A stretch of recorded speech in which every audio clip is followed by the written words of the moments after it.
$1,247. Right now you open your banking app and you see that number, not your savings, your balance. It's close to midnight. You're lying on a second-hand bed, staring at the screen, and a minute later you look again. The number doesn't change. It never changes unless you change it. $31,000 in student loans, $4,000 something in credit card debt, and half of Friday's paycheck is already gone. You are 23 years old. You're not behind, you tell yourself. But every trip to the grocery store is a calculation. You put the olive oil back on the shelf and grab the store brand. You share a streaming password with someone you don't even like anymore because canceling feels like losing ground. Zero is exactly this, my friends. Not dramatic, not cinematic, just a low-frequency arithmetic hum running silently beneath every moment of your life. You don't talk about money. Nobody talks about it at this level, but everyone is doing the same math, constantly, tirelessly, without even realizing it. You open your banking app more than your messages. You know your account number by heart. You move $200 to your savings account and pull it back out 3 days later. At this point, money isn't a tool. It's something like air. Either it's there or it isn't. Either you're breathing or you're drowning, and most of the time you can't even tell which one it is. Here is the first rule, my friends. When you're at zero, your relationship with money is entirely emotional, and emotional decisions compound in the wrong direction, unknowingly, slowly, deepening a little more each time. A raise comes through, not a big one, $6,000 a year, an extra $387 a month, net. For one afternoon, you feel rich. Then the car needs $900 in brake work, and the money is gone within a week. You learn. Expenses expand to fill exactly as much space as you open up. They fill the surplus just as readily as the shortage. You pay off the smallest card, $1,200. You take a screenshot of the zero balance. You don't send it to anyone because no one can truly understand what that image means. But you understand. To you it means everything. Because for the first time, a number moved in the right direction because of a decision you made. And that small shift, that first small movement, that is exactly where it begins. You are 26 and for the first time in your life there's a 5-digit number in your account. $10,000. It had never been there before. That first week you keep checking it, not from anxiety, but from disbelief. You don't touch it, you just let it sit there. The psychological weight of $10,000, if you've never seen that number before, is completely disproportionate to the number itself. You feel as though you've crossed into a different category. You haven't really, but you feel it, and that feeling carries you to the next step. And that, my friends, is why it matters. You start reading, my friends, not motivation books, not self-help cliches, but things that actually explain how money moves, how the system works. You learn what an index fund is. You open a brokerage account and stare at it for 3 weeks without putting anything in. Finally, you deposit $1,500. The next day the market drops. You debate whether to pull it out. That moment, exactly that moment, is when you decide whether fear makes your decisions or you do. The transformation starts here. You start seeing money not as security but as knowledge. You earn $68,000 a year. You have $40,000 in savings. You contribute regularly to your retirement account. By most measures, you're doing well, balanced, stable. You're doing everything you were told to do. Maximize your retirement fund. Build an emergency fund. Avoid lifestyle inflation. You do all of it without exception. But then one night you sit down and honestly lay out the numbers in a spreadsheet. You look at what happens if you continue exactly like this with your current income, this discipline, for 40 years, and something settles in your chest. Because the number at the end isn't what you thought, sufficient, but not what you want. I call this the competence plateau. You're good at surviving now, but you're not yet good at building. Here is the second rule, my friends. A salary is a ceiling, but it presents itself as a floor. Once you see this clearly, you can never unsee it. You start a side project. You don't call it a business, just something you do on weekends. It brings in $400 a month. It brings in $400 a month. Then $1,700. You don't tell your employer. You don't tell most people. For 14 months, you reinvest everything back into it. You eat the same lunches. You upgrade nothing. Not your phone, not your car, not your standard of living. Your net worth crosses $80,000. Then $110,000. For the first time, you physically feel the gap between where a salary could take you and where you actually are. And in that gap, my friends, leverage lives. Right there. Your investments return $3,800 in a year without you doing anything. There are months where your side income exceeds your salary. Now you understand assets not theoretically, but physically. Something that earns while you sleep, that grows without asking your permission. Your relationship with time changes because of this. You start measuring every hour differently. Every hour that doesn't compound is an hour the machine stands still. You are 32 and your net worth is $150,000. You have a rental property with $44,000 in equity. You have a $61,000 investment portfolio. You have a business generating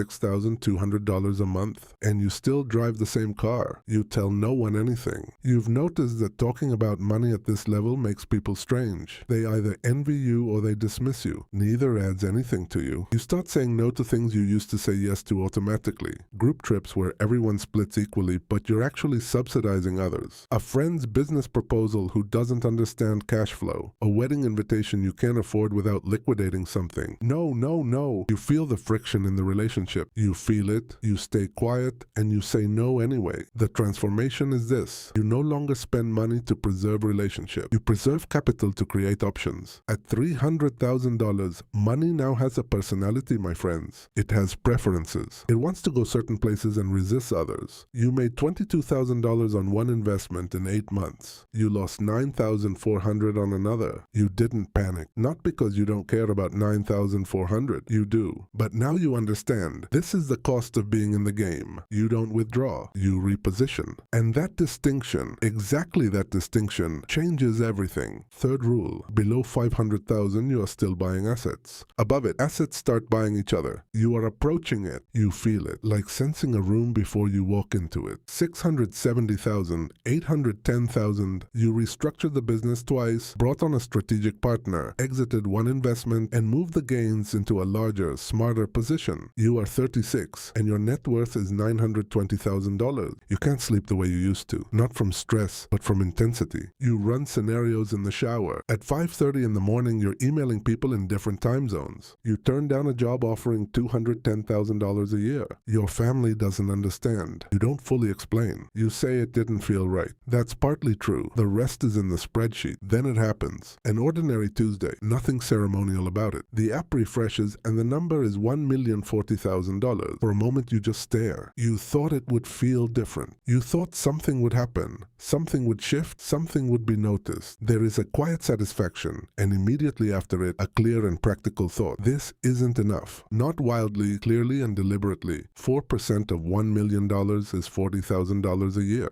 That's not freedom. That's a starting point. The identity crisis doesn't come from being unhappy, my friends. It comes from the fact that happiness was never the real goal, and you can only now admit that to yourself clearly. The transformation is this. The millionaire arrives and understands that the milestone was never the destination, only proof of concept. You no longer go to the events you used to attend. Startup meetups, finance seminars, networking events where everyone talks about what they're building, but nobody ever talks about what it actually costs. You don't look down on these things. You just no longer need them. You are building something inside a different conversation, and that conversation happens in smaller rooms with fewer people without name tags. At 2.3 million, money stops being a source of anxiety entirely for the first time. For the first time in your adult life, it is simply a resource. Like time, like attention, like energy. You no longer think about your account balance. You think about where your capital is deployed, what the return profile looks like. What am I not seeing? You hire a wealth manager, then politely part ways when you realize you know more about your own situation than they do. You find a better one, more expensive, who speaks less, whose clients are names you've heard of. Your business turns over $4.1 million. You have 2 rental properties. The portfolio is $1.6 million. You're not rich in the way people mean it at dinner parties. You are wealthy in the sense of having real time. You take a 3-week trip and discover that it is possible to not check email for 5 days. What people at lower levels cannot buy is not the trip, it's those 5 days. Fourth rule, my friends, wealth is not what you accumulate, it's what you no longer have to do. At 5 million, the texture of the game changes entirely. It's no longer about building, it's about positioning. You move capital, you don't work for it. This distinction seems small, it's enormous. You're in a deal that will return $800,000 in 18 months. Another may return nothing. You know exactly the difference between them, and you're in both because one thoughtfully offsets the risk of the other. You couldn't have understood that sentence 4 years ago. Now you don't just understand it, you act on it. You begin meeting people who are at 20 million, 50 million. You study them the way you once studied 0 to 10,000. You watch not what they have, but how they think. The tempo is different. The patience is much longer. They're not trying to win every hand. They're trying to stay at the table longer than everyone else. This is strategy in its purest form. At 14 million, you now enter only rooms you've been reading about, not famous rooms. Rooms where decisions are made. A meeting with a family office managing 600 million. A call from a private equity firm that wants to invest alongside you. You're at the table not because you were invited, but because your capital and pattern recognition are genuinely valuable and functional for the people in that room. This form of power is the most distinct. No performance, no noise, just the right position in the right room at the right moment. Fifth rule, at 10 million, your reputation becomes an independent financial instrument. It generates returns independent of your decisions. You make a decision that 5 years ago you would have called morally complex. A company you've invested in restructures its workforce.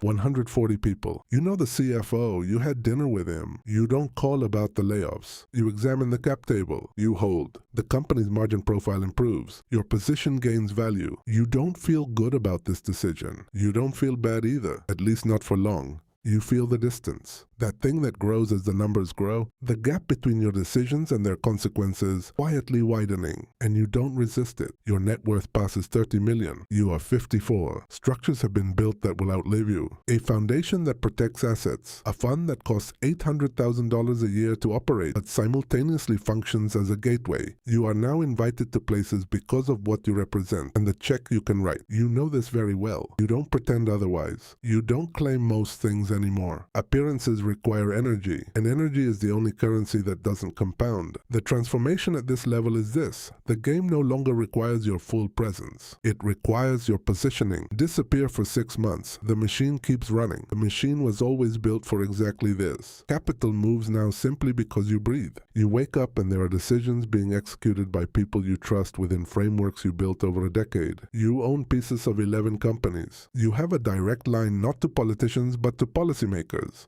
You don't lobby, you advise. This distinction matters to you. Perhaps it should matter even more, but you leave that question alone with yourself. At 80 million, isolation is not loneliness. It's an entirely different problem. The people in your life stand somewhere far from your reality. Your closest friendships are with people operating at the same altitude, not by design, but by the natural selection of conversation. The things that occupy you, fund structure, regulatory positioning, dynastic foundations, secondary markets, cannot be translated to most people. You are not a different person. You are a person whose context can no longer be explained to most people. You give more than you ever have. Not for reputation, not for access. You understand it's part of the equation, but it's not the only reason. You give because at this level, money has stopped being a meaningful measure of who you are. And giving is one of the few things that still feels like a real decision, that still means something. Sixth rule, my friends. Above 50 million, money stops measuring its value. It starts measuring your access. You are 61. Your net worth is $94 million. 3 people know the exact number. You haven't had a conventional day in 9 years. You haven't stopped working. You never did. Only the shape of the work has completely changed. You no longer think in quarters or years. You think in cycles. Demographic cycles, infrastructure cycles, credit cycles. You position yourself ahead of these like a sailor who reads the weather 3 days out. You are sometimes wrong. Being wrong at this level means a position underperforms expectations and you rebalance. Your life does not change. There is a board meeting. 5 people at the same table whose combined wealth could reshape a mid-sized economy. You speak for 4 minutes. You ask 2 questions. The room shapes itself around exactly those 2 questions. You leave before lunch arrives. This is power in its most compressed form, my friends. No performance, no noise, no spotlight. Just a room calibrated to your position, and inside it, someone who speaks little, but every word carries its weight. And right now, somewhere in this city, a 24-year-old is opening their banking app for the first time. Their balance is $1,247. They are waiting in line at the grocery store and running calculations. They put the good coffee back on the shelf and take the store brand. They think this is a story about money. They believe that if more money comes, everything will resolve. They don't yet know what needs to be resolved. They don't know what it will cost, not in dollars, but in distance. The deep gap that quietly opens between who you were at the beginning and who you must become at the end. The machine doesn't ask if you're ready. It doesn't ask whether this transformation is worth it. Every morning it opens and takes whoever comes. Whoever comes consistently, patiently, resolutely, without asking the big question everyone else is asking, that person compounds. Money compounds. Capital compounds. Everything compounds. Balance, $1,247. It always starts from there, my friends. It always will.